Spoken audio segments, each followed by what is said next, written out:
This is the BBC. This podcast is supported by advertising outside the UK.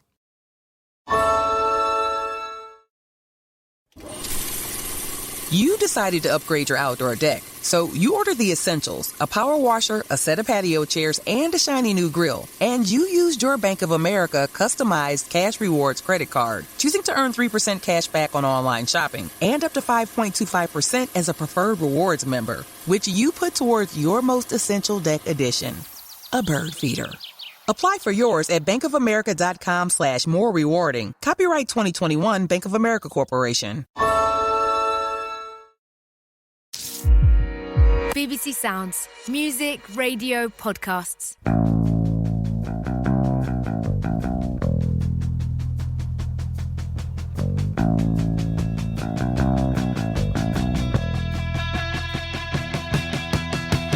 It's Hamilton on pole for the Hungarian Grand Prix with Bottas alongside him, the first Mercedes front row lockout since round 3, Portugal. What can Red Bull do to fight back in the race? I'm Jenny Gow and this is the Checkered Flag Podcast.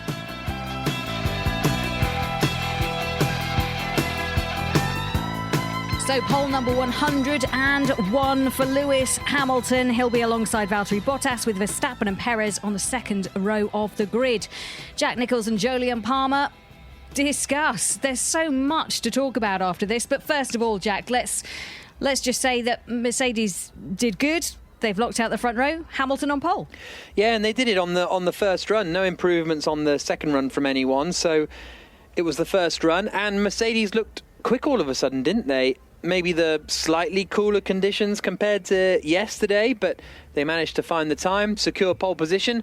Great news for them, especially with Verstappen starting third. It gives Hamilton, if it finishes how it starts tomorrow, Hamilton moves to the lead of the championship, and Mercedes probably move to the lead of the Constructors' Championship as well, don't they? So, big afternoon coming up tomorrow. Don't get too previous, Jack. There's a lot to play for, as you say. I'm just saying if. Absolutely. If Hamilton can control the race, Mercedes, Jolyon, will certainly hope they can do that. Can you just give us a word on that session? Because I think it unfolded in a different way to qualifying sometimes does. Well, it was just very tight between the Mercedes and Red Bulls, but the difference came really in Q2 with Verstappen having to switch to the soft tyres to guarantee he made it through. So we've got a different strategy for the major players tomorrow. The Mercedes on the mediums and the Red Bulls on the soft. So I guess that was a difference compared to usual. And then the closing stages, the final run, possibly a bit of gamesmanship from Mercedes and Red Bull. Mercedes then looking like they had the edge and were 1-2 on the grid. Red Bull 3 and 4 after the first run. And the Mercedes outlaps were very slow. They were really slow coming out of the pit lane and then on the way around Bottas, then Hamilton, then Verstappen and Perez. And they basically bunched up so much that Sergio Perez didn't get a lap in at the end. And Max Verstappen only just got a lap in by 1 or 2 seconds right at the death. Was it gamesmanship by Mercedes? It sure looked it. That's what Sergio Perez was told by his race engineer as well when he failed to get a lap in. It probably didn't change the world because Perez is still fourth. He didn't get beaten by any of the midfielders. Verstappen managed to improve his lap, still third. Could he have been second? Could he have got Valtteri Bottas with a clean lap? Possibly, but it was just an interesting, what looked like a bit of tactics from Mercedes. The weird thing for me was that Verstappen didn't really complain. In his interview afterwards with Johnny Herbert, didn't really complain. We didn't really hear many mentions of it on the radio. We heard a bit of Perez, it's gamesmanship, but which I'm surprised about, because I'm surprised they haven't already sent Alex Albon out to recreate the final moments of the session, I think Christian Horner, after that qualifying session, said it was his right to do that. And Jack, just to clarify, there is nothing in the rules that says Mercedes can't do what they did. No, absolutely. And they never blocked Verstappen. They just went slowly on their prep lap. They're allowed to go as slowly or as quickly as they want. If Verstappen wants to pass them, they can try and pass them. So they didn't do anything wrong. But look, this is the way to put it into context. I do not remember the last time a driver didn't get across the line to start their flying lap at the end of Q3, or the battle for pole position. Have you remembered one quite recently? I remember one from Hungary in 2007. Oh, right, 2007, exactly, when Hamilton and Alonso were messing around and playing games, and which one was it? Hamilton refused to leave the pit lane and Alonso didn't get a lap in? Vice versa, because Hamilton had done something naughty at the start or something. So yeah, Hamilton didn't get a lap in Hungary in 2007. And that because they were playing games. In normal land, when you just do qualifying, it never really happens. Maybe in a Q1 when it's really busy, or Q2, but... No, there was obviously the Monza one a couple of years ago where it was chaos and no one got a lap in. Yeah. But this time it was the difference here. All the midfielders, or the rest of the runners in Q3, got a lap in nice and comfortably. It was the big guns. It was Mercedes and Red Bull that left it till the last. And then it was... The two Red Bulls that were most at risk. Perez didn't make it. Verstappen only just did. And they were the ones that needed to get the lap in. Mercedes were already on the front row provisionally. They were happy to basically not improve. And they didn't improve. None of that front bunch. Well, Perez didn't get a chance. No one else improved the first sector.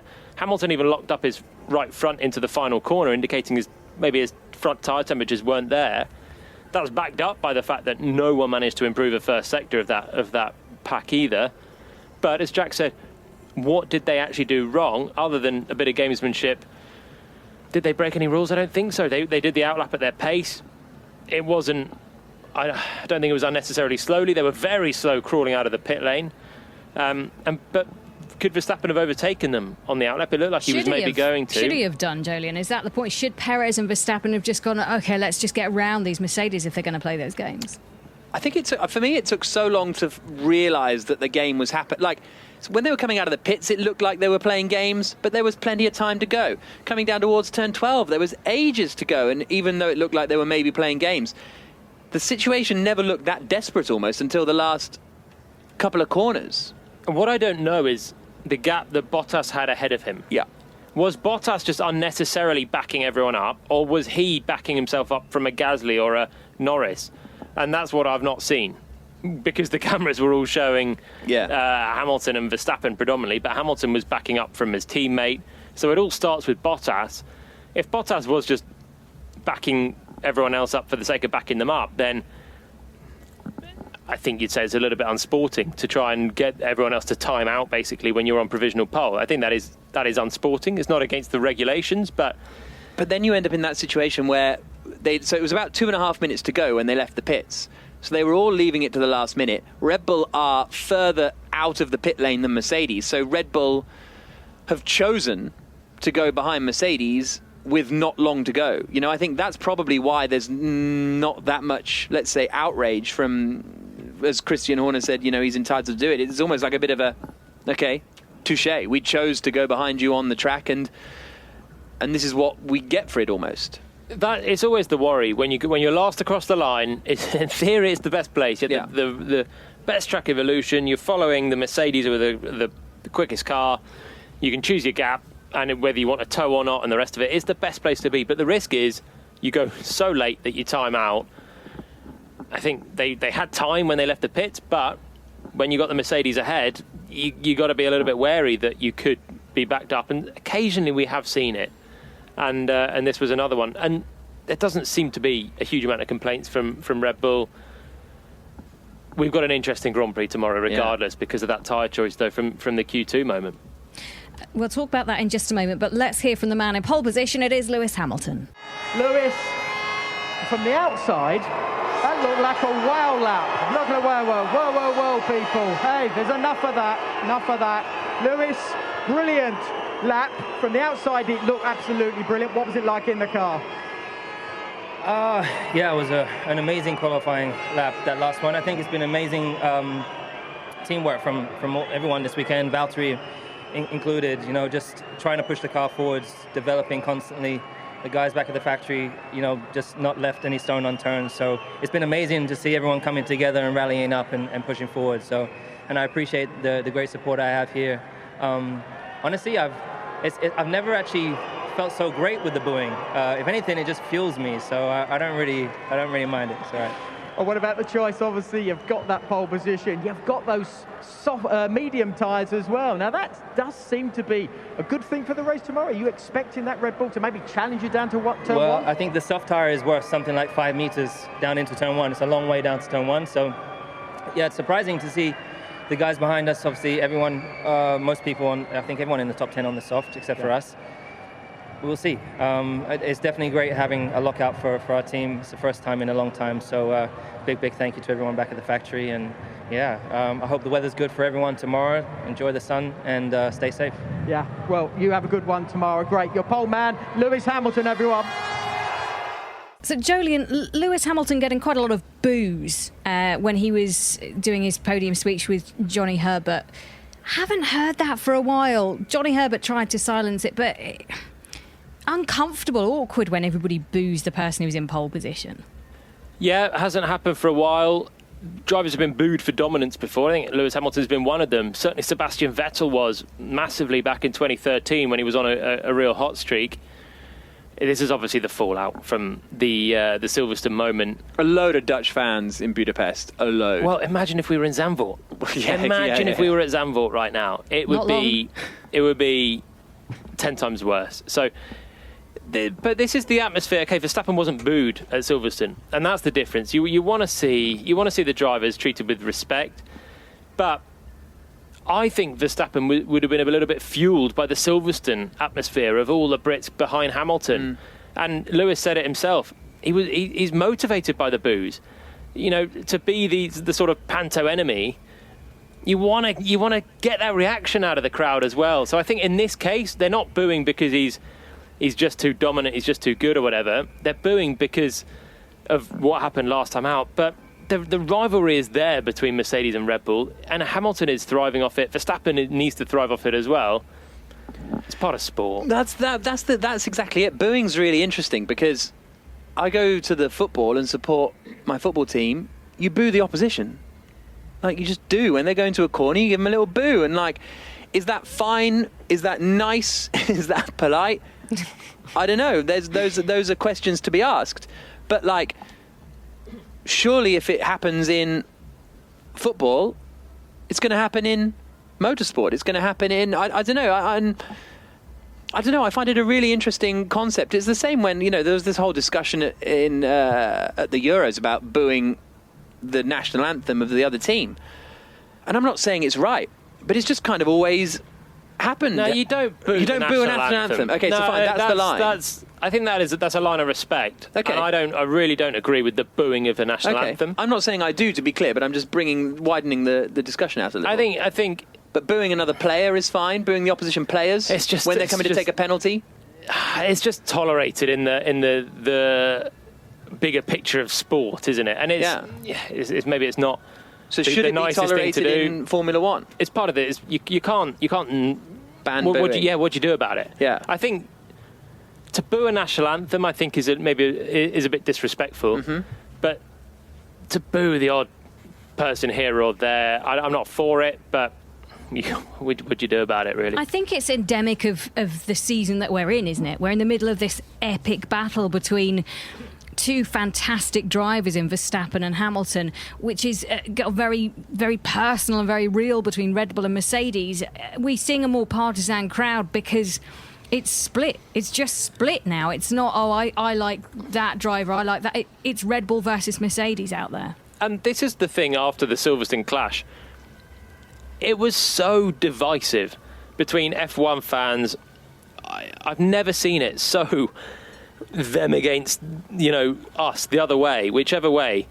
The Hamilton support and the Verstappen support, they're so polarizing, and Lewis Hamilton's always had a huge support, but Max Verstappen has now got a really huge support as well. The Dutch crowd have been following him for years. The atmosphere in Austria is brilliant when they're all jumping up, and Verstappen's had some terrific wins there, but it is creating a more like football like atmosphere in these races. To be honest, I think it's great. I think it's really good to have vocal support. I think it adds a lot to the atmosphere of these Grand Prix. I think the Verstappen fans have been they've been really good on their travels to just energise the whole field. And obviously Max gets the brunt of the support, but Lewis gets the same at Silverstone. I don't. In the grand scheme of things, I don't really mind it. I think it all adds to the atmosphere of sport.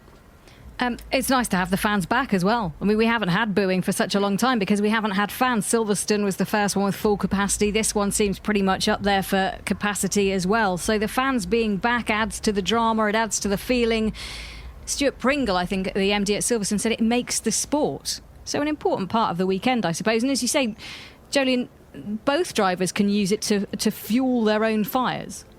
Exactly, and I do think it maybe helped to fuel that fire at Silverstone. I think the atmosphere of the weekend, having such a big crowd supporting their home driver there, I think Hamilton was driving with such determination, almost fueled by that crowd. But on the other side, you've got Verstappen, who would be fueled to sort of silence the crowd as the arch enemy. So it's flipped here. We're not in Holland, but we're in Hungary, where Verstappen always has a huge amount of support. The one thing that I don't like is the way that some people are viewing Hamilton as a cheat, and they're maybe going way and above, what he actually did wrong at Silverstone. He was penalised for a relative racing incident, whether he was predominantly fault or not. And I think some people have got the wrong end of the stick and thought that it was intentional and malicious, and he's an outright cheat, which is completely wrong. And that, I don't think, is an acceptable view, to be honest. And booing him on that pretense, I think, is not right. But a little bit here and there. Sometimes the cheers, sometimes the boos. It's part of sport. I think we're just lucky to be witnessing this tremendous battle between two of the best drivers we've ever seen. Hamilton will start in pole position. Valtteri Bottas, his teammate, will be alongside him. And then the two Red Bulls, Verstappen and Perez. But, Jolyon, strategy comes into play because it's just the two Mercedes drivers who'll start on medium. Verstappen, Perez and the rest of the top 10 all on softs. This is a point of difference. This is strategy. This is interesting. And I think it ultimately has come from the fact that Red Bull were a little bit worried about the pace on the medium tyre. Both drivers ran a set on the medium in Q2, which was the same as the Mercedes. Perez wasn't quick enough. He had to switch to a set of soft. Verstappen actually was quick enough to get through on the mediums, but he ran on the soft to dial himself in for Q3, and as a bit of a get out of jail, which ultimately Red Bull thought they needed to play. So they saw everyone else improving and thought, this is a little bit squeaky for us to get through. So they completed the lap on the softs. Verstappen went quickest in Q2, but that means he starts on that tyre for tomorrow. Now, what does it all mean? It means that from third and fourth, Red Bull are going to be herring towards the Mercedes into turn one. We could go four wide into turn one tomorrow. It's obviously a detrimental strategy when it's going to be really hot tomorrow. That soft tyre is not going to last very long. So to make it work, the Red Bulls must get in the mix with the Mercedes and pretty much take the lead tomorrow. Otherwise, they're going to be in for a bit of a long race. Let's hear from Max Verstappen then. Without that little bit of gamesmanship, shall we say, on the last run, having a clear run, do you think you would have had a shot at pole? Honestly, not for pole. I think just my balance in Q3 was off. I don't know why. I just seemed to struggle a lot more. But overall, I think this weekend we have just been a little bit behind anyway. And I think that showed again in Q3, of course. I mean, Q1 and Q2 is always a bit of a mix, but then in Q3 everyone is going flat out. And we just didn't seem competitive enough to really fight them. And of course, it's not what I want, but you have to accept it, and we'll try to make the best of it tomorrow. Starting on the soft tyre, is it all about the race start, all about the first lap? I mean, it's very important around here. So we'll, of course, definitely give it a good go, but we'll see what happens. Has anything changed in your mindset since Silverstone in terms of going into the race, the mindset, knowing when to fight, knowing when not to fight, looking at potential podiums rather than all out for victory, or is it the same as it's always been? The mindset has been the same for a long time. I mean, I think we know what we can do and we cannot do, so I think it will be the same. So Jack, I mean, it's game on, isn't it, for the race? This is great. Yeah, absolutely. It's going to be interesting. And, well, it's interesting. Is it game on, or is it Red Bull have got one shot at the start on the soft tyre? Otherwise, their race is run. Because, I guess the positive for, in particular, Verstappen is he'll finish third tomorrow at worst. Whatever happens, unless obviously they crash and whatever. But in a normal race condition, he can finish third without too much trouble. So they can take a risk at the start and then maybe do something different during the course of the Grand Prix. I don't know exactly what that is, but they kind of have realised or accepted that they weren't ever going to get pole, so they've given them the best possible option to do something tomorrow. Clean side of the grid for Max. Yeah. Bottas starting second. This is the Bottas that lost places on the grid in both the start and the restart last Sunday. Also didn't make a great start on the sprint, but was on the soft tyre compared to everyone around him on the medium. So they've got to expose that weakness of Bottas recently. Maybe a lack of confidence off the line, or needs to reset his procedures. Something's not quite up, and he starts on the medium from the dirty side. That should be a more straightforward one for Verstappen on the soft tyre, which will give him more grip anyway off the line. He'll have the slipstream of Hamilton. That's a chance for Max to at least get ahead of Bottas as a minimum. Can he then fight with Hamilton at turn 1? If he does, how hard is Hamilton going to fight him? If Max throws it up the inside, which I would imagine if he's got half a chance he will, how much does Lewis cover him off? How much does he risk the crash here? Is it going to be more like a Barcelona, where Max goes full aggression and Lewis backs out of it, thinking he's going to play the long game and he came back to win? Or is it going to be the Silverstone, where Max goes aggression and Lewis goes aggression and they come to blows? So that's going to be the interesting thing. Can either of them accept to come out of the first corner or the first lap behind? Christian Horner has said that Red Bull have to drive an attacking lap, an attacking opening, an attacking race. Is there any other way for Max Verstappen? That's how he drives. It's how Lewis Hamilton has typically driven. Maybe he's been a bit more conservative this year, but of course Verstappen has to attack, Jolyon. That's, literally what we were just saying, really. He's on the soft tyre. He has to attack. If he doesn't make it through at the start, problems. Mercedes is maybe the quicker. They're on the preferred strategy. So if they exit turn 1 with a 1-2, it's difficult to see what Red Bull can do. The temperature as well tomorrow going to be searing. The soft tyres will not last long. Even if Verstappen takes the lead, I think they're going to be under some pressure around the pit stop window, or even at the end of the race. It could be like a Budapest a couple of years ago, or a Barcelona this year, where they have track position, but then they're on like a complete race-long defence against a Mercedes that can do a 1-stop, a 2-stop, or even the extra stop at the end to try and beat them. So, favourite for the Grand Prix has to be Hamilton. And they've given themselves the best opportunity by having Bottas on the front row of the grid. It means they can take ultimate control if they can hold on to that spot. You've already spoken about that a little bit. But this is wingman central, isn't it? Both Bottas and Perez have their parts to play in the race, which could be crucial when it comes to this Constructors' Championship, Jack. I mean, it just depends what Verstappen does at the start still. Perez has got to go through to finish 4th. I don't know if he'll be able to get involved in any more fight than that. But what Perez can do when he's 4th is sort of prevent the Mercedes dropping back into sort of clear air, potentially. But, yeah, we'll see what Bottas can do, whether he can hold off Verstappen. As Jolyon said, he's lost places the last couple of races at the start, so that's going to be the crucial thing. That's what Verstappen will fancy getting past. Fight for best of the rest. Should we have a chat about that? Because in P5 it's Gasly, then Norris, Leclerc, Ocon, Alonso and Vettel. That's your top 10. They all start on the soft tyres. And it was Gasly in the AlphaTauri who managed to trump everybody else to start 5th. Good lap from Gasly again. Good stuff. He's always performing quite well this year, and getting ahead of Lando Norris. The Ferraris are the big losers, actually. I didn't really spot until just now that Leclerc, down in 7th place, really Ferrari could have been 5th and 6th today. And actually in Q3, maybe Leclerc should have been 4th on the grid, because he was within a 10th of a second of Sergio Perez in the Red Bull. Perez, Gasly, Norris and Leclerc all separated by 3/4 of a tenth, 700ths. So Leclerc on the losing end of that, and that's a massive hit for Ferrari. Their battle between them and McLaren, this should have been a Ferrari circuit more. Sainz was looking good through the weekend so far, but he crashed in Q2. Error from him, oversteering in the final corner, not catching it and sliding into the wall. Can he even start 15th, or is he going to take a grid drop for a gearbox change? And Leclerc then should have been the hope, and could have. I thought one of the midfielders would get ahead of Perez, who actually did an okay enough job to beat them and stay in 4th. I think he'd be 7th or 8th, honestly. And he could have been. He could have been. He didn't obviously get the final lap in, so maybe the Perez comparison isn't completely fair. If he had found another couple of tenths, he would have been clear of that pack. But he did well to stay 4th and be a fixture at the front.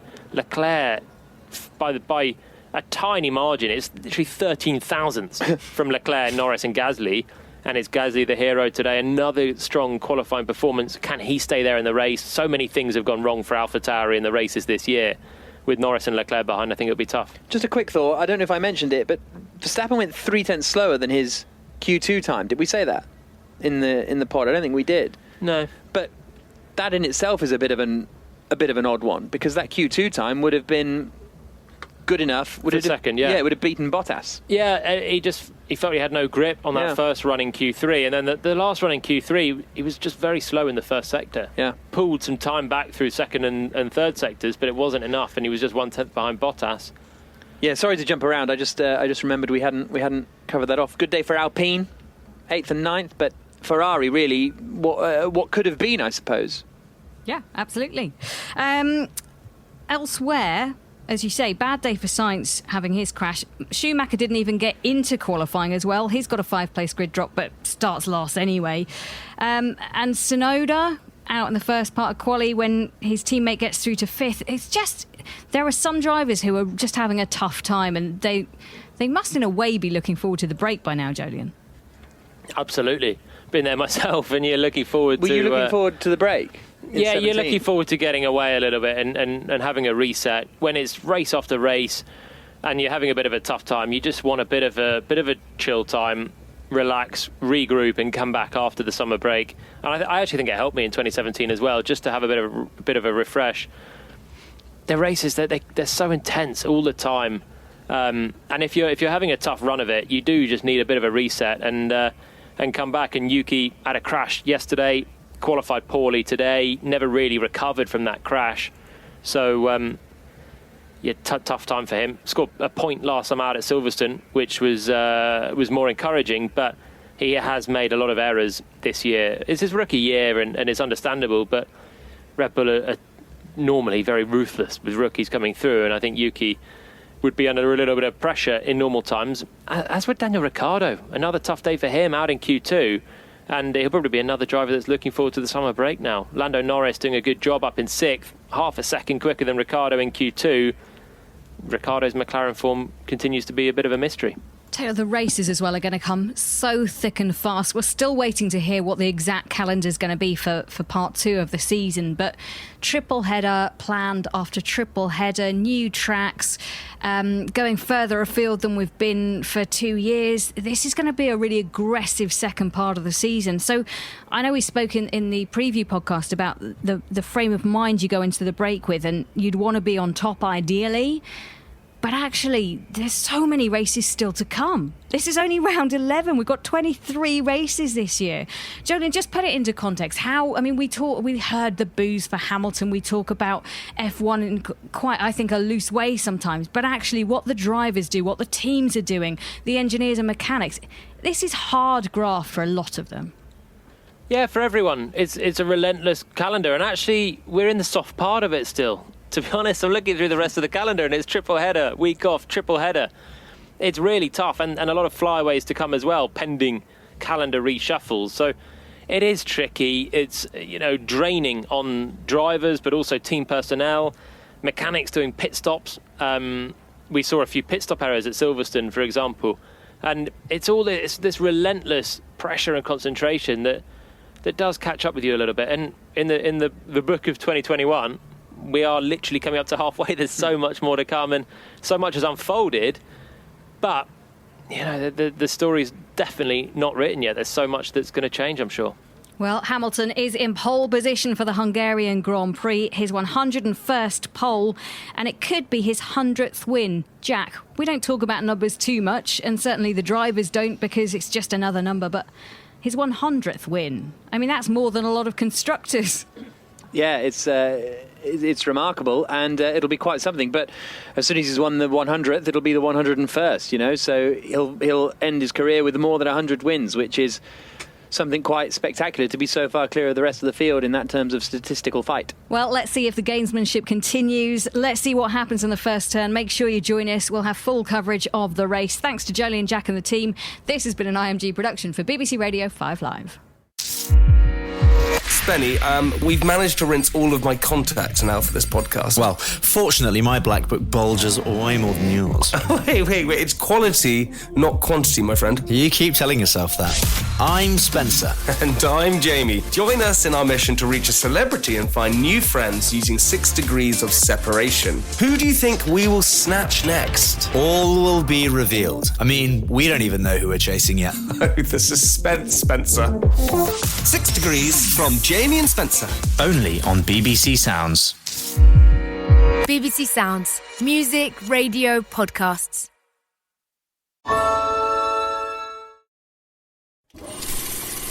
You decided to upgrade your outdoor deck, so you ordered the essentials, a power washer, a set of patio chairs, and a shiny new grill. And you used your Bank of America customized cash rewards credit card, choosing to earn 3% cash back on online shopping and up to 5.25% as a preferred rewards member, which you put towards your most essential deck addition, a bird feeder. Apply for yours at bankofamerica.com/more rewarding. Copyright 2021 Bank of America Corporation.